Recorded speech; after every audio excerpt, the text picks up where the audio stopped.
motilidad del tracto gastrointestinal, las hormonas gastrointestinales, el sistema neuroentérico, las secreciones gastrointestinales, dentro de ellas la salival, la gástrica, la pancreática. Luego viene el mecanismo de absorción de nutrientes, carbohidratos, proteínas, lípidos, agua, electrolitos, vitaminas.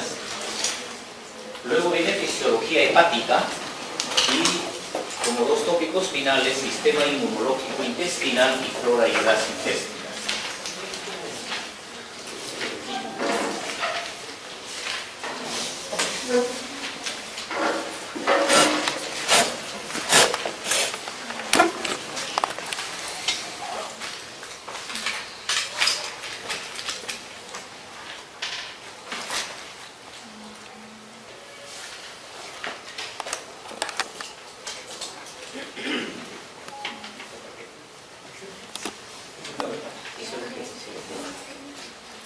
Vamos a comenzar con el capítulo de las hormonas digestivas. Bien, estos tres tópicos que vamos a realizar el día de hoy guardan una relación porque hay una interacción en ellas. ¿Okay? Vamos a ver en primer lugar a las hormonas gastrointestinales.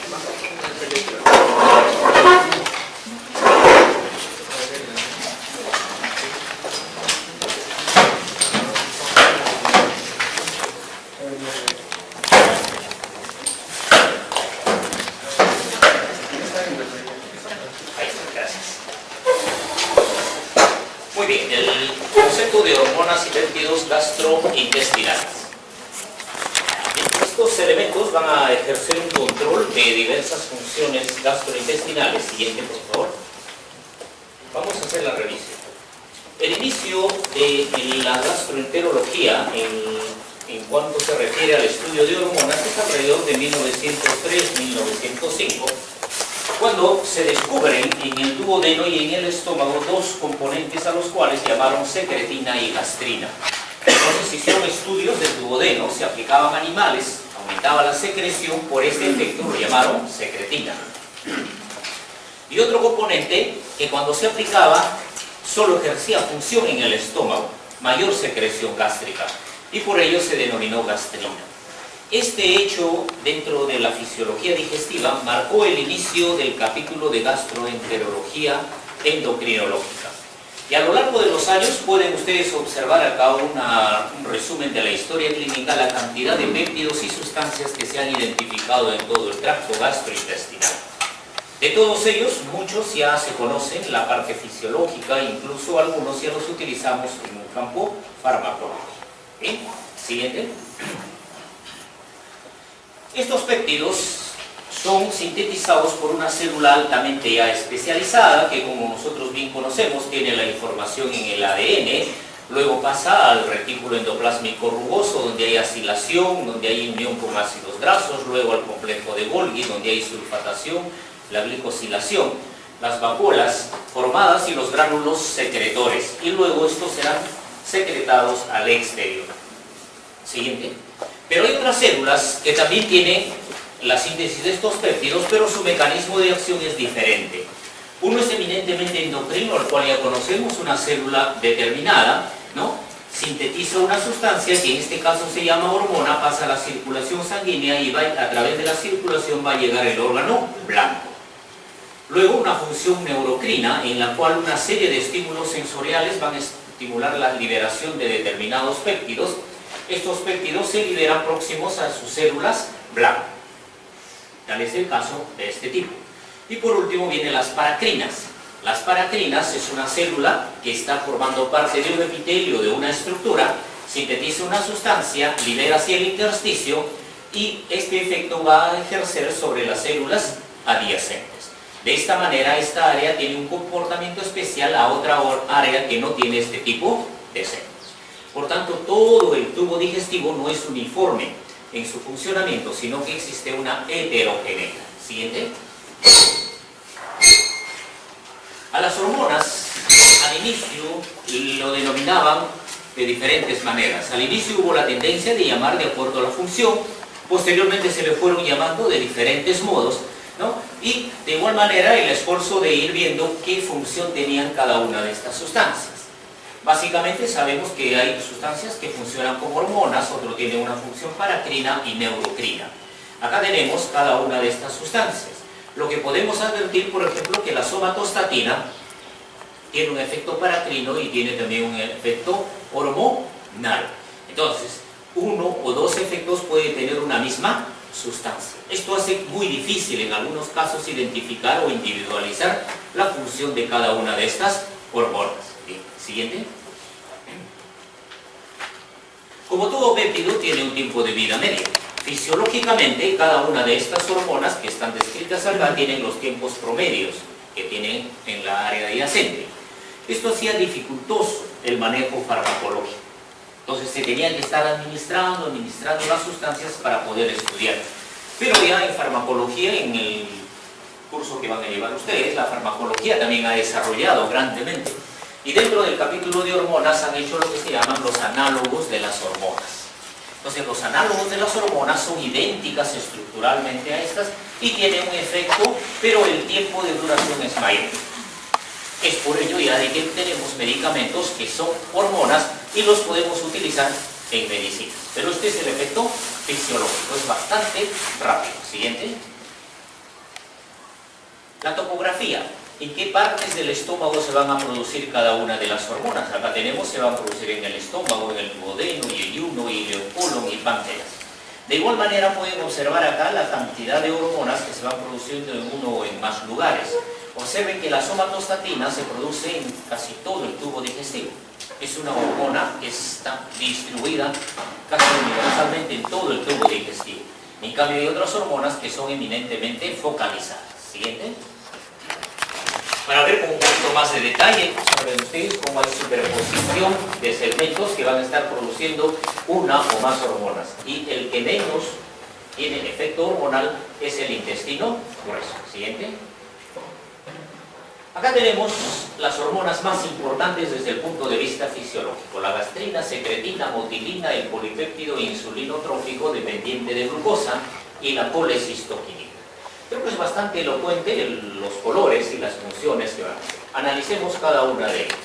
Por ejemplo, si el mecanismo fisiológico es la distensión, vamos a observar de que hay un estímulo para la liberación de gastrina, y la gastrina se libera en el antro, en el duodeno y en la porción alta del hielo. Bien. Entonces, este es lugar de producción.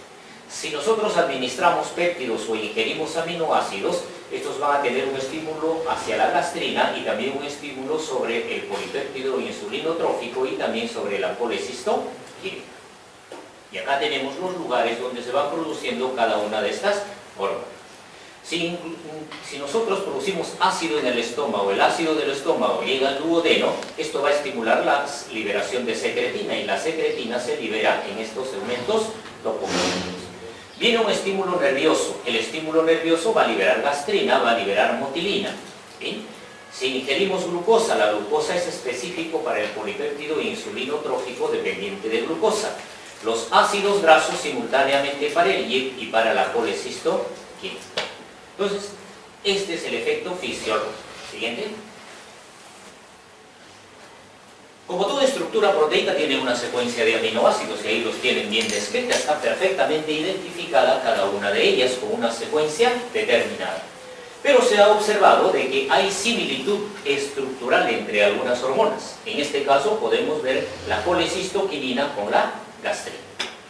La colecistoquinina con la gastrina van a tener aminoácidos en su estructura semejantes, por ejemplo en estos 5 últimos péptidos, 5 últimos aminoácidos. Esto es muy semejante. Este efecto fisiológico se debe a una estructura semejante que tiene la colecistoquinina.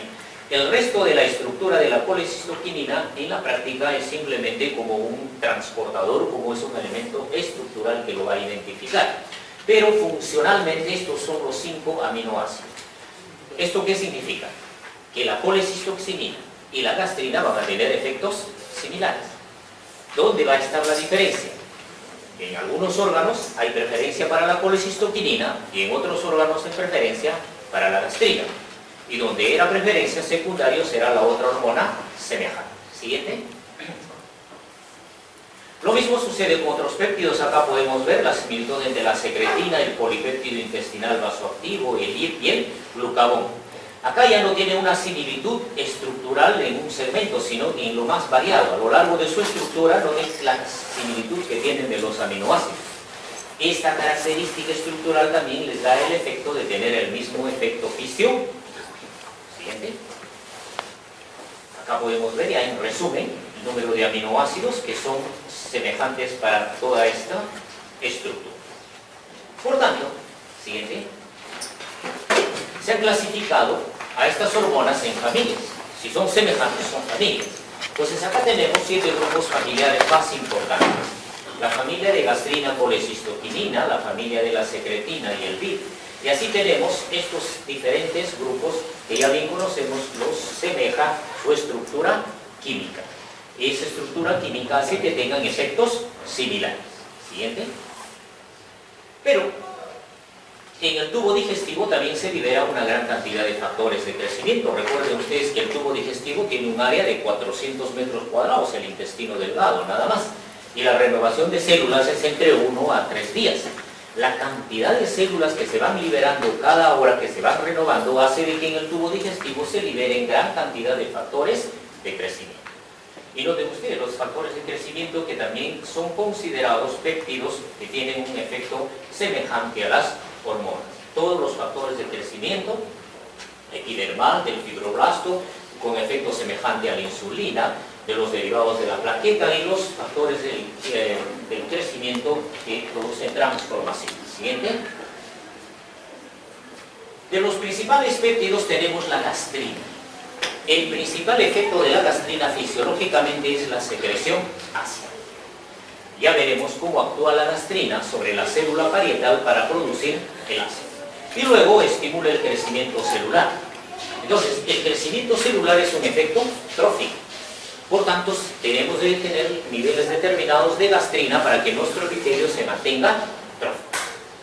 Es por ello de que en determinadas patologías, cuando se incrementa la gastrina, hay un riesgo de crecimiento celular excesivo y esto puede producir una degeneración de cáncer.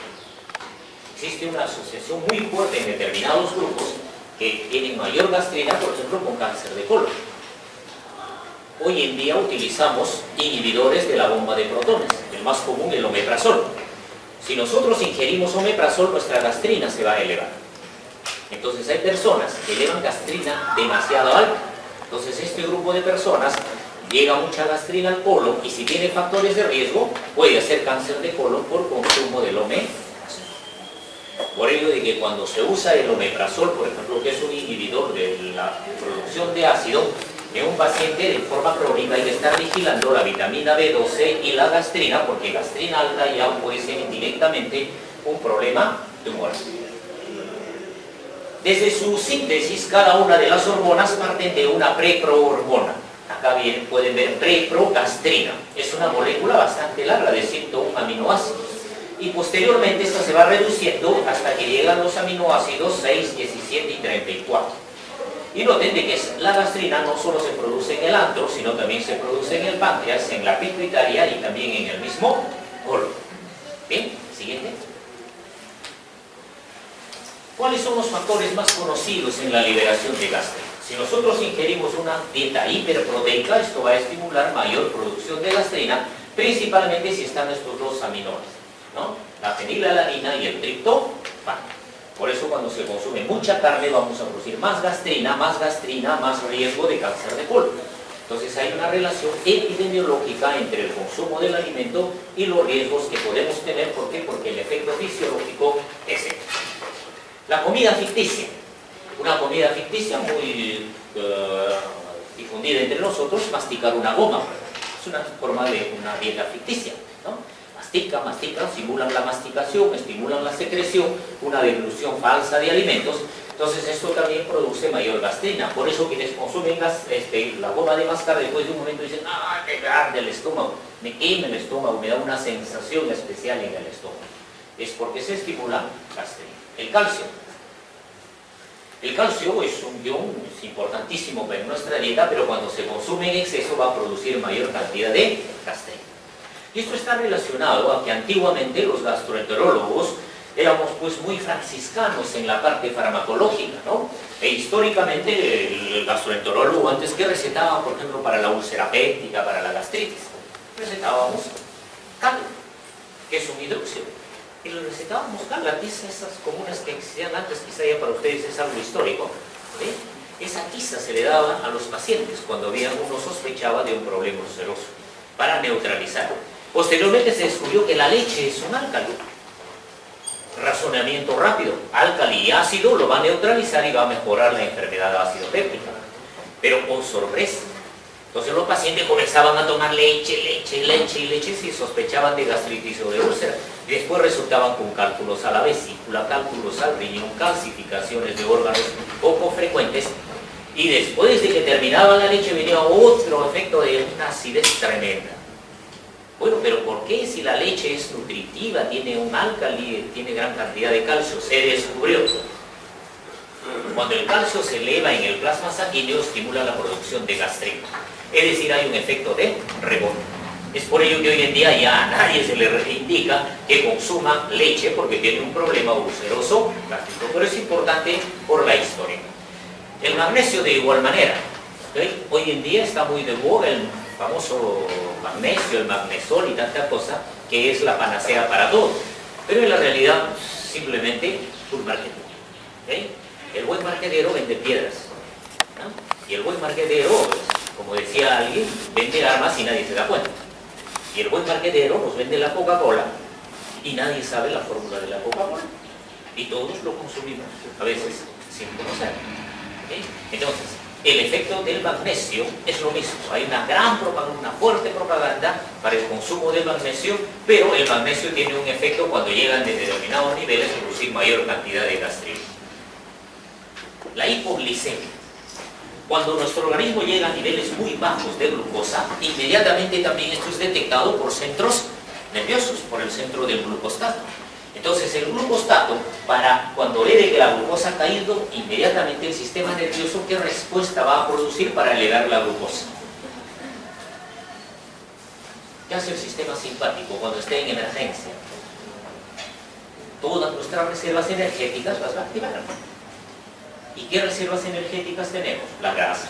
Entonces va a producir una lipólisis para que la glucosa comience a subir ante una hipoglicemia por deficiencia nutritiva. Pero la hipoglicemia también puede producirse en diferentes situaciones patológicas. Una diabetes, por ejemplo.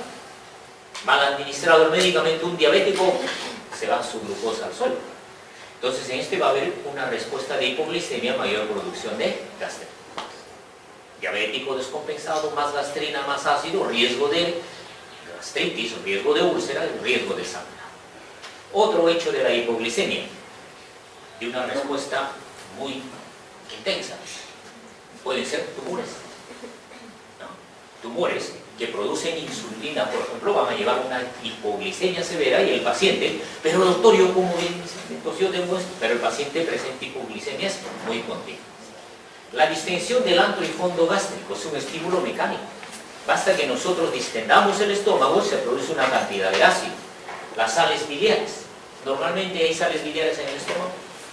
Disculpe que los señale, pero no es ningún discutivo, simplemente no tengo el privilegio de conocerlos. A ver, delegado. No hay sales biliares.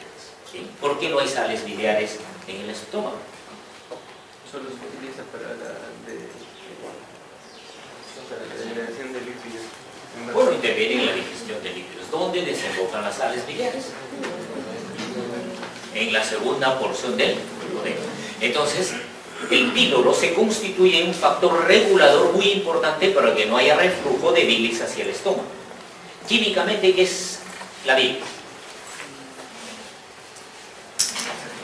Ácido álcali. Si son sales biliares, ¿qué color es el caballo blanco de San Mateo? Es un álcali. Y si es un álcali y tiene estas sales biliares, ¿qué efecto tiene? ¿Ve? ¿Qué son? Detergentes.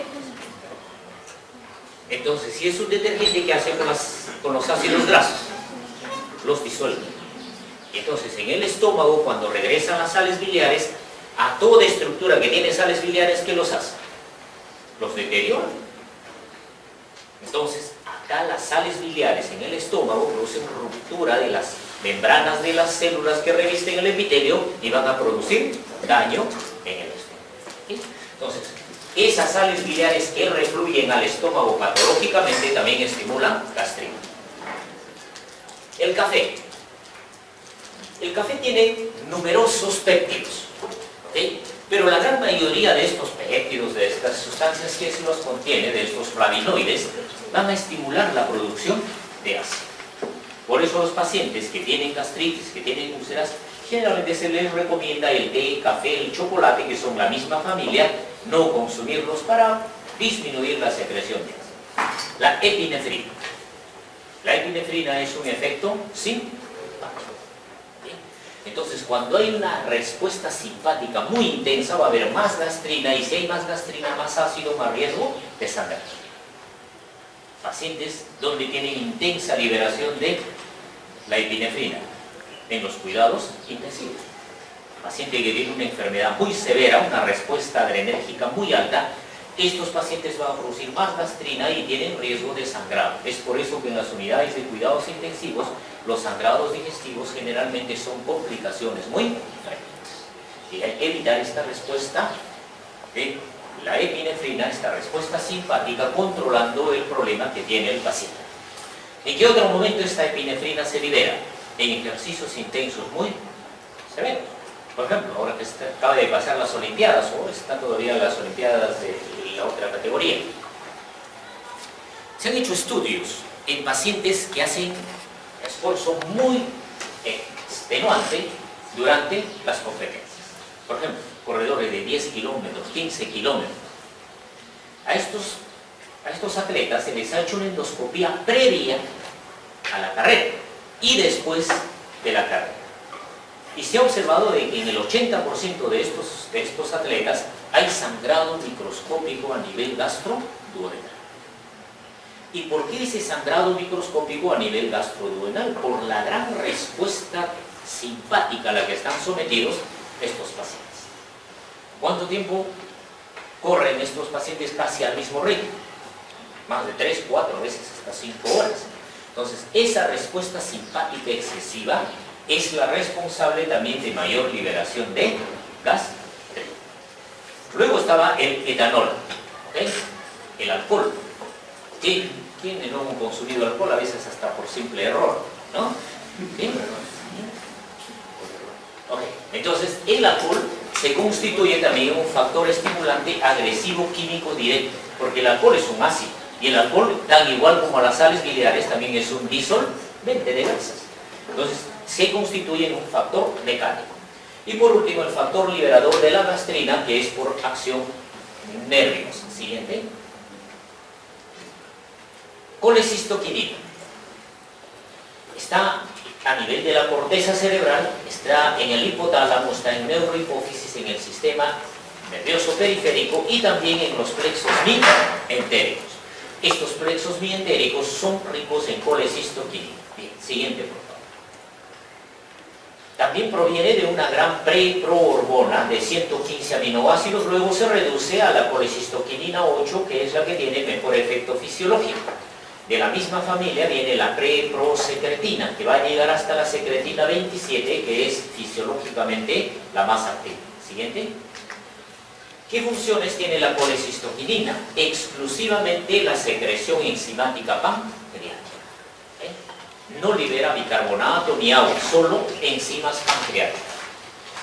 Estimula la contracción de la vesícula biliar para el vaciamiento de la bilis contenida en dicha vesícula, relajación del esfínter de Olmi, retarda el vaciamiento gástrico,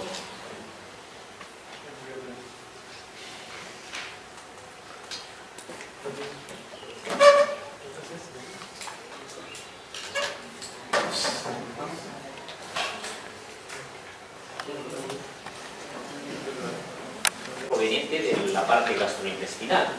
Cuando el paciente, por A o B motivos, no produce la suficiente cantidad de colecistoquinina fisiológicamente, el centro de la saciedad no es estimulado hasta su umbral. Por consiguiente, no va a producir esta sensación de que ya estoy con saciedad.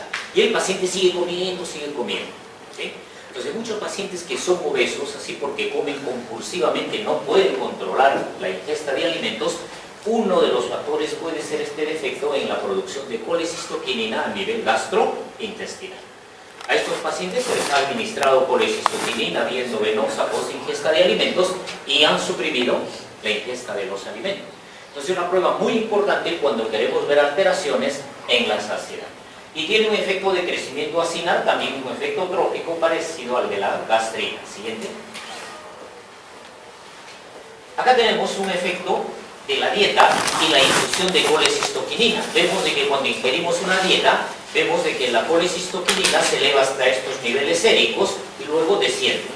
Pero si comparamos este ascenso sérico de la colecistoquinina con el vaciamiento de la vesícula, vemos de que cuando se alcanza el pico más alto, se inicia el vaciamiento de la vesícula hasta que cae en los niveles de colecistoquinina y cae también el vaciamiento de la vesícula, hasta un nivel basal. Otra ingesta de la dieta y nueva evacuación de la vesícula. Acá tenemos experimentalmente, se infunde colecistoquinina endovenoso hasta niveles fisiológicos, pero vamos a mantener constantes los niveles de colecistoquinina sérica. Y vemos cuál es el comportamiento de la vesícula biliar en su vaciamiento. Al inicio es casi semejante al fisiológico, pero luego alcanza casi el mismo nivel de vaciamiento. No mejora el vaciamiento de la vesícula biliar a pesar que se mantienen niveles altos de colecistoquinina. ¿Y por qué? Lógico, más niveles altos, más rápido el vaciamiento y mayor sería el volumen de vaciamiento, pero acá no. Esto demuestra de que la vesícula biliar tiene una cantidad de receptores para la colecistoquinina. Una vez que esos receptores han interactuado con la hormona, el exceso de hormona ya no tiene ningún efecto. Entonces, el concepto de acción fisiológica entre hormona y efecto fisiológico es población de hormonas y cantidad de hormonas que están ocupando los receptores. ¿Sí? Siguiente. Otros péptidos, la secretina, como su nombre lo dice, va a estimular la secreción de agua, bicarbonato y algunas secreciones de las glándulas pancreáticas. Acá tenemos, ya sería un poco ocioso repetir. La neurotensina va a tener un efecto estimulante principalmente a nivel de la secreción pancreática, pero fundamentalmente va a regular la irrigación de los órganos. ¿Por qué? Porque va a producir vasodilatación. Siguiente. Para la liberación de la colecistoquinina, hoy se sabe de que es bastante complejo liberar esta colecistoquinina por las células I. Las células I tienen dos tipos de receptores para que liberen colecistoquinina. El péptido monitor, y este péptido monitor viene de la secreción pancreática. Y el mismo páncreas libera la tripsina, va a actuar sobre las proteínas, convirtiéndolos en aminoácidos y en ácidos grasos, y estos van a interactuar de igual manera sobre estos receptores que van a favorecer la liberación de la colecistoquinina. Entonces, para liberar colecistoquinina tenemos que actuar estos dos receptores, interactuar con este péptido liberador de la colecistoquinina y con el péptido monitor. Si hay un defecto a nivel pancreático, la liberación de la colecistoquinina se va a ver muy afectada. Siguiente. El polipéptido intestinal vasoactivo va a tener un efecto importante en la secreción de agua y electrolitos a nivel de todo el tubo digestivo, casi intestino, páncreas e hígado. Este aumento en la secreción se debe a un efecto de vasodilatación, y si hay vasodilatación se incrementa el flujo sanguíneo visceral y va a retardar el vaciamiento gástrico y también el tránsito intestinal. Siguiente.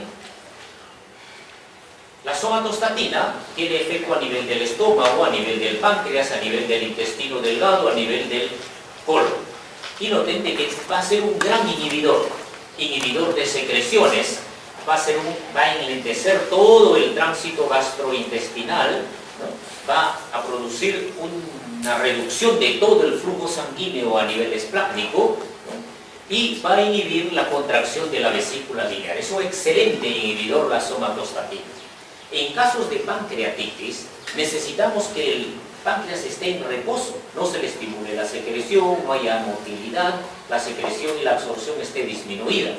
Y hoy en día, en casos determinados de pancreatitis, podemos utilizar la somatostatina o análogos de la somatostatina para manejar cuadros de pancreatitis aguda.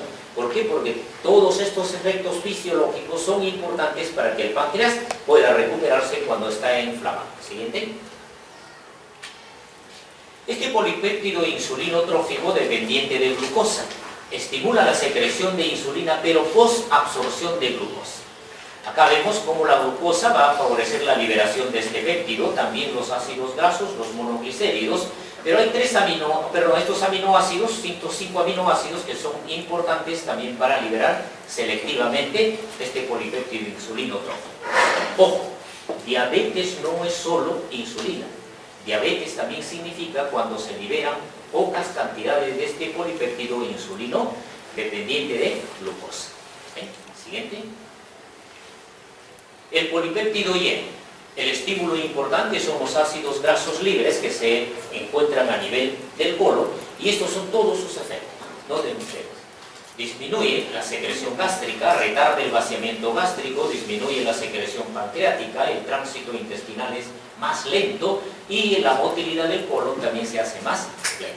Enlentece el polipéptido Y. Siguiente.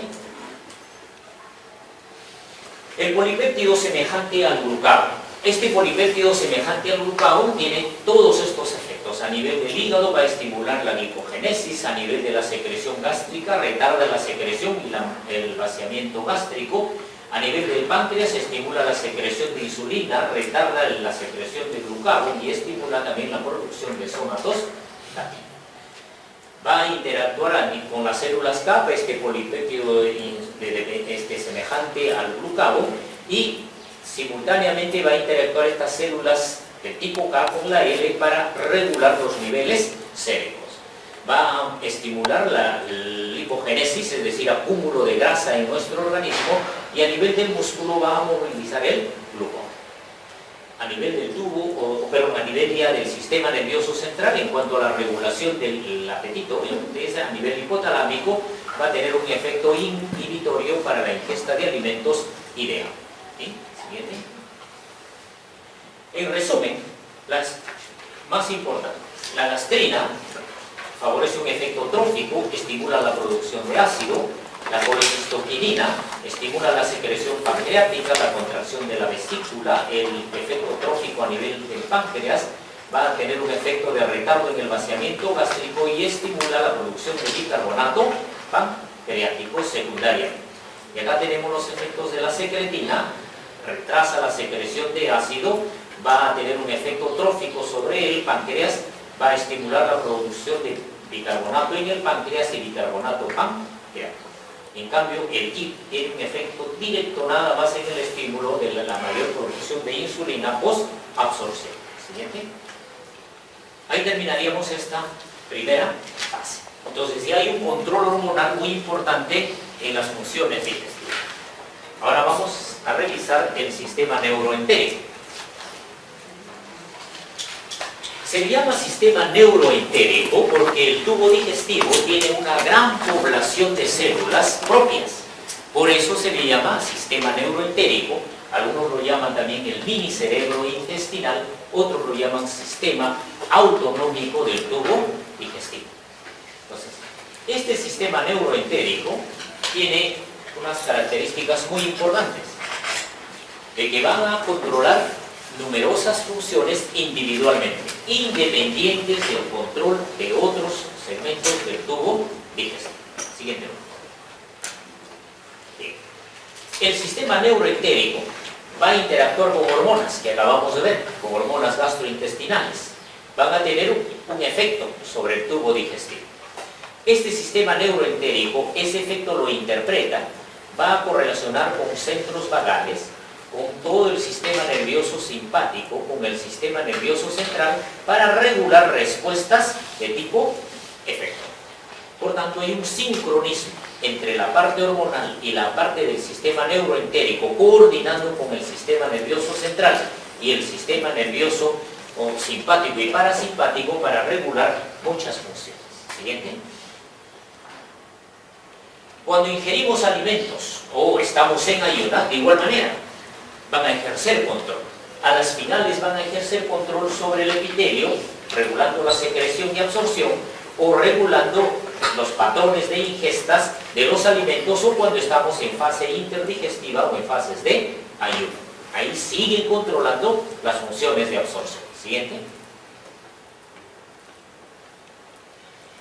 Esto es nada más un recuerdo histológico para ustedes. Cuando se estudia el sistema neuroentérico, se sabe que el sistema neuroentérico tiene de 10 a 100 millones de neuronas. Imagínense la cantidad de población de células que tiene este sistema neuroentérico. El nervio vago tiene solamente de 2 por 10 a la 3 de fibras conductoras, o sea que los supera grandemente.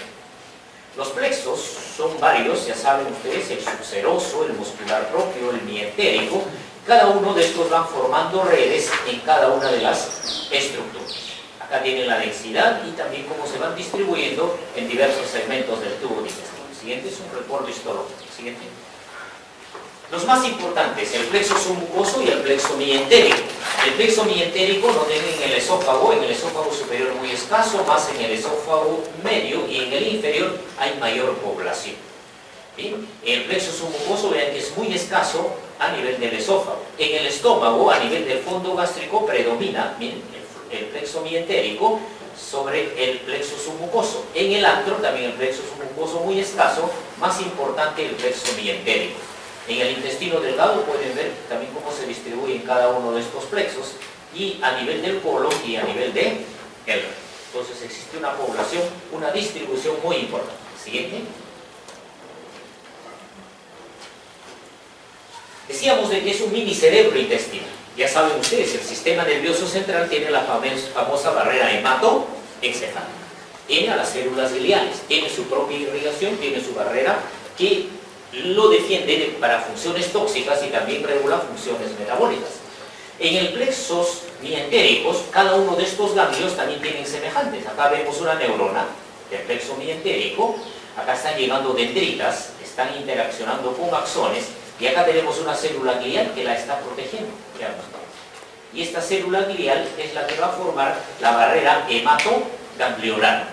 Acá está el capilar, acá está la membrana basal, y esta viene a ser la célula glial que está formando la barrera hematoganglionar. Es por ello de que muchas intoxicaciones y muchos medicamentos no llegan con facilidad hacia la neurona directamente, sino que es la célula glial la que va a regular muchas de las funciones. Siguiente. Cada uno de los plexos y cada una de las neuronas tienen un neurotransmisor diferente. En el plexo mientérico, por ejemplo, todos los tipos de neuronas que se van a identificar. Motoras que estimulan con sus sustancias de neurotransmisores, las que inhiben. Tenemos neuronas que ascienden y descienden. ¿Por qué? Porque es como un edificio. Las neuronas de este segmento van a interactuar con las de su correspondiente segmento, pero también tienen que informar a las superiores y a las inferiores. Es por ello que se establecen este tipo de neuronas especializadas. Hay neuronas sensoriales. En el plexo submucoso, neuronas secretomotoras, secretocolinérgicas, no colinérgicas, y las otras sensoriales que dependen de la sustancia.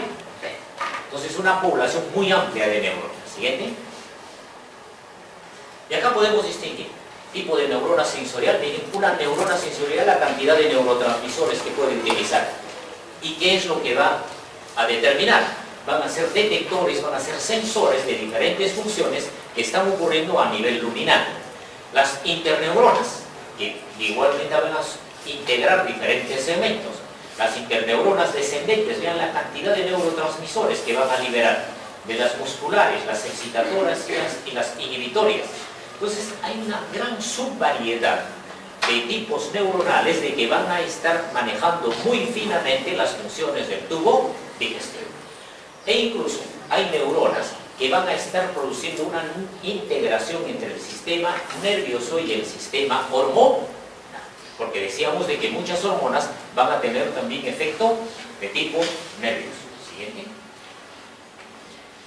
Y acá vamos a ver qué acciones van a estar realizando cada uno de estos tipos de las neuronas. Los tipos de acetilcolina, la norepinefrina, el polipéptido intestinal vasoactivo, el polipéptido liberador de la gastrina. Acá vamos a tener todas las encefalinas que son familia de los opioides, neuropéptido y la sustancia beta. Acá tenemos cada uno de sus efectos. ¿Sí? Siguiente. Las neuronas del sistema neuroentérico se diferencian de las neuronas que clásicamente nosotros conocemos, es decir, el axón, ¿no? El cuerpo neuronal y sus terminaciones dendríticas. Estas neuronas van a tener adicionalmente estas dilataciones que se llaman las varicosidades. Estas varicosidades tienen la capacidad de liberar un neurotransmisor que almacena. Entonces, un axón puede liberar en diferentes varicosidades diferentes neurotransmisores. Por ejemplo, si vemos nada más para la acción muscular, estos axones y estas varicosidades van a ir liberando en cada uno de estos grupos de las fibras musculares un neurotransmisor determinado. En un segmento pueden ser estimulatorias, pero en el otro segmento pueden ser excitatorias. Siguiente. El sistema mientérico, el sistema neuroentérico, interviene cuando nosotros estamos en vigilia. Los diferentes hechos de nuestra vida diaria van a generar un estrés exteroceptivo o una serie de síntomas o de manifestaciones del tubo digestivo a través de las citoquinas, un estrés interoceptivo. Los dos tipos de estrés es almacenado y es analizado por este sistema neuroentérico, el mientérico básicamente, y va a tener un efecto sensorial de modulación, una respuesta autonómica, una respuesta neuroendocrina para producir, por ejemplo, una serie de manifestaciones. Va a ser sensible a la adrenalina y también va a tener una respuesta de tipo refractaria sobre el cortisol. Entonces, de acuerdo al estrés que nosotros estamos manejando, este sistema mientérico también va a producir una respuesta de modulación para determinados síntomas en determinadas enfermedades. Siguiente.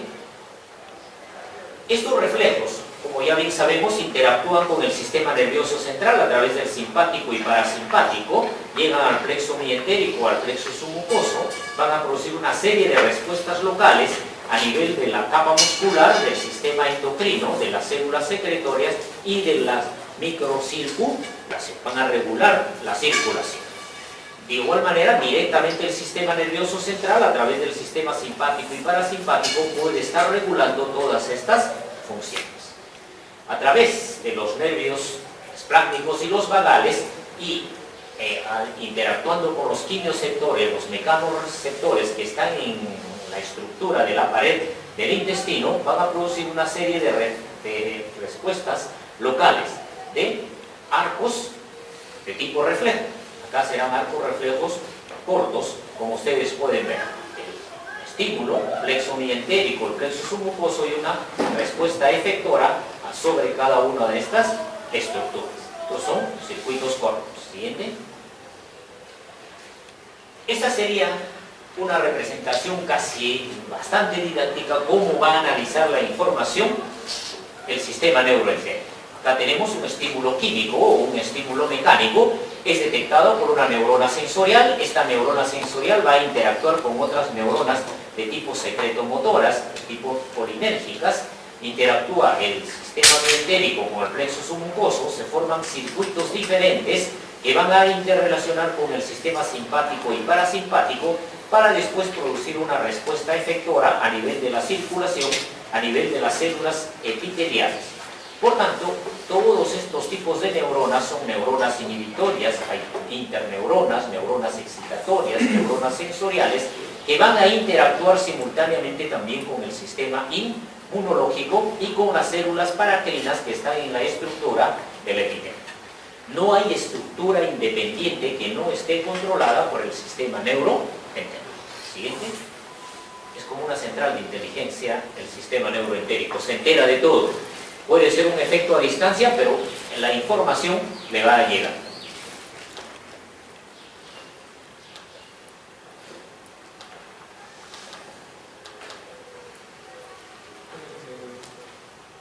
¿Con eso termina el sistema? Ya, ok. Bien. Para terminar, motilidad gastrointestinal.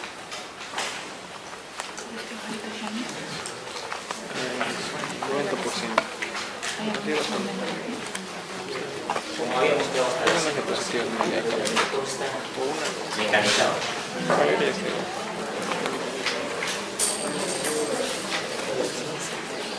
Para las siguiente clase sí voy a tomar un poco de precaución. Acá el tráfico de sábado se ha hecho terrible últimamente, como en todo Lima. Habrá que venir en un dron. Inventaremos drones resistentes.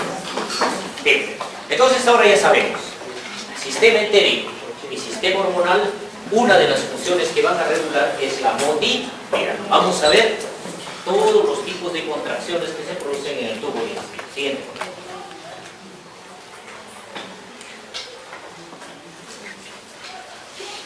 Para todos nosotros produce un efecto envidiable, ¿no? Estamos acostumbrados a no almorzar, a no desayunar, a no dormir, a no descansar y a no ganar, ¿no? A no ganar. Para eso estudiamos los médicos, ¿no? Los médicos somos los franciscanos de todas las profesiones, ¿no? Como si los médicos no comiéramos, no tendríamos necesidades, no debemos de cobrar. Bueno, pero es parte de nuestra historia y de nuestra formación. A esto nos metimos, esto nos gusta. Bueno, como dicen en otras cosas de la vida, no se gana pero se goza, ¿no? Hay satisfacción tanto emocional de salvar muchas vidas, ¿ok? Y recibir el agradecimiento de nuestros semejantes que le hemos aliviado el dolor, ¿no? Bien, creo que eso vale más que cualquier otra ayuda al ser. Acá estamos viendo las tres fases de la deglución: la fase oral, la fase faríngea y luego la fase digestiva. Cuando vamos a ingerir el alimento, este alimento se tiene que transportar a todo lo largo del tubo digestivo. Y en cada segmento tiene sus características. ¿Por qué? En la fase oral, ¿cuál es el objetivo del alimento? Formar el bolo alimentario. Entonces, para ello, viene la masticación, viene la salivación, y luego se formó el bolo alimentario. Esta fase oral es voluntaria, la única fase voluntaria de todas las funciones motoras. Masticamos, formado el bolo, si deseamos, lo deglutimos, y si no lo deseamos, lo expulsamos. ¿Ok? Bien. Pero como hemos decidido alimentar y para proteger a nuestro organismo, tenemos que deglutirlo. Para deglutir, ¿qué se produce? Noten, el primer efecto, cierre de los labios. ¿Para qué cerramos los labios durante la fase oral de la deglución? Para que se vaya generando una presión intraoral que permita transportar el alimento de la boca hacia la faringe y luego alcance el esófago. Cuando estamos en el odontólogo con la boca abierta, ¿alguien puede deglutir fácilmente la saliva? No, ¿verdad? Y al odontólogo le miramos pues con unos ojos que a qué hora terminan, ¿no? Bien. Y no podemos deglutir, y para eso hay pues ahora nuevos aparatitos que succionan, etcétera. También los odontólogos han puesto en onda, ¿no? Para que sea más, ¿no?, placentero esta función de la vigilancia de los dientes. Bien. ¿Qué más actúan? Los músculos. Los músculos masticatorios, los músculos que están en esta región perioral, van a generar mayor presión, y esto va a permitir que la presión sobre el bolo alimentario impulse hacia la faringe. Pero el trabajo más importante, ¿quién realiza? Noten la lengua. Noten, la lengua se va a apoyar en el paladar duro, forma un efecto de plano inclinado, se contrae e impulsa el bolo alimentario hacia la faringe. Cuando el bolo alimentario alcanza el istmo de las fauces, ahí termina la fase oral. Y cuando este alimento alcanza la faringe va a tener una serie de receptores de la deglución. Esos receptores de la deglución, siguiente, estos receptores de la deglución van a enviar la información al centro de la deglución. Entonces, para ello hay unas vías aferenciales que van directamente al centro de la deglución. Otra información que a través de la sustancia reticular va a alcanzar el centro de la deglución, va a ir directamente hacia la corteza cerebral. Esta corteza cerebral va a enviar información para modular el centro de la deglución, va a ejercer un efecto también de regulación para la información de la sustancia reticular. Este centro de la deglución va a movilizar motoneuronas para la deglución, conjuntamente con la información que viene del sistema nervioso. Todos estos hechos, siguiente, van a permitir de que cuando el alimento llegue a esta zona del istmo de las fauces, Todos estos grupos musculares que ustedes ya bien conocen por su anatomía, sacaron hasta 20 en segmento cuello-cabeza, ¿okay? Primero, ¿qué hace? Cierra el paladar blando. ¿Para qué? Para que el alimento no regrese por las fosas nasales. Cuando esta acción está muy retrasada, alguien en ese momento quiso hablar, estornudó, etc., ¿qué sucede con el arrocito? Regresa por las fosas nasales, ¿ok? Regresa ya más lubricado, más saladito, ¿no? Como está caro el arroz, nuevamente a su destino, ¿ok? Bien. Entonces, eso es fundamental. O cuando hay un vómito muy intenso, el vómito puede llegar hasta esta zona e incluso puede salir hasta por las fosas nasales. Ahí no hay deglución y en ese momento no actúa este mecanismo de defensa, pero en la deglución sí. Luego, ¿qué otro efecto ocurre? Todos estos músculos que van a movilizar, la laringe. Si ustedes toman la laringe, el cartílago tiroides entre los dos dedos y hacen el ademán de deglutir, noten qué desplazamiento tiene la laringe. Tómense el cartílago, deglutan. Van a notar que asciende la laringe y se va hacia adelante, para protegerse de que cuando el alimento está regresionando pueda irse a las vías respiratorias. O sea que es un sincronismo mecánico muy preciso en nuestra economía. El principal mecanismo de protección de las vías respiratorias no es la epiglotis, que muchas veces puede pensar que es un efecto de tapadera, ¿no? A muchos pacientes experimentalmente por enfermedades se les ha quitado la epiglotis, degluten sin mayor problema. ¿Por qué? Porque el mecanismo más importante de protección es el ascenso de la laringe, ¿sí? Para proteger las vías respiratorias. Entonces, como asciende la laringe, se cierra la glotis a través de todos estos grupos musculares, no le queda otro destino al alimento que llegar hacia la parte superior del esófago. Entonces, en el esófago se produce una respuesta de relajación del esfínter esofágico superior. ¿Sí? Todo este centro se ha activado. Pero, ¿qué ocurre con el centro de la deglución adicionalmente? Va a interactuar con el centro respiratorio y este centro respiratorio va a inhibir el centro de la respiración. Entonces, este centro de la respiración es inhibido por el centro de la deglución por un tiempo de 0,5 a 1 segundo. El centro de la deglución, rápido el centro respiratorio le dice, dame 0,5 a 1 segundo para que pase el alimento. Y en ese tiempo tiene que pasar el alimento. Si se retrasa, puede haber un mecanismo de aspiración hacia las vías respiratorias. ¿Sí? Entonces, esto lo tienen que conocer, por ejemplo, muy bien los anestesiólogos. ¿Por qué? Porque muchos de los accidentes en anestesiología son por problemas de reflujo gastroesofágico, vienen por aspiración y paro respiratorio y se nos complica el paciente. ¿Sí? A nosotros los gastroenterólogos, cuando hacemos endoscopías, también tenemos que tener mucho cuidado. ¿Por qué? Porque al momento que vamos a pasar el endoscopio por esta zona, tenemos que prácticamente hacer una técnica muy fina, conocer bien cómo funciona todo esto para que el equipo pase con suma facilidad. Si uno fuerza esta zona, puede producir edema, puede producir perforación, o si nos adecua ligera con los movimientos del paciente, podemos terminar en la vía respiratoria. ¿Okay? Bien, siguiente. El esófago es un órgano muy especial. Recuerden que estructuralmente el tercio superior, ¿qué tipo de músculos tiene el esófago? A ver, señorita. Es este.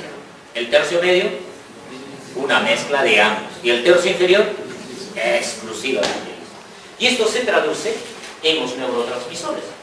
Noten la densidad de neurotransmisores en el tercio medio y en el tercio inferior. Acá el diferencial de no colinérgicos y colinérgicos, y acá ven que ese diferencial es menos entre estos dos neurotransmisores. Entonces, este le da una característica especial para que pueda transportar el esófago a todo lo largo de su estructura cuando llegan los alimentos. Sobre este substrato anatómico y nervioso, siguiente, vamos a hacer la práctica, entre comillas, de que qué ocurre cuando deglutimos los alimentos. A un paciente pasamos el endoscopio, dejamos un electrodo en el esfínter esofágico inferior, otro en la zona 2, tercio inferior, tercio medio, tercio superior, esfínter esofágico superior y faringe. Conectado ahí a la gran pantalla, imagínense ustedes que tienen, este es un osciloscopio. Cada electrodo nos va a transmitir un color determinado de dónde está para poder ubicarlos adecuadamente. Entonces prendemos el aparatito y vamos a invitar a este paciente a deglutir. Le damos un poquito de agua, le decimos degluta. En ese momento vamos a identificar la aparición de esta primera onda, la onda de la contracción de la faringe. Cuando se contrae la faringe, inmediatamente el esfínter esofágico superior se relaja. Observen ustedes, se relaja. Y simultáneamente el esfínter esofágico inferior también comienza a relajarse.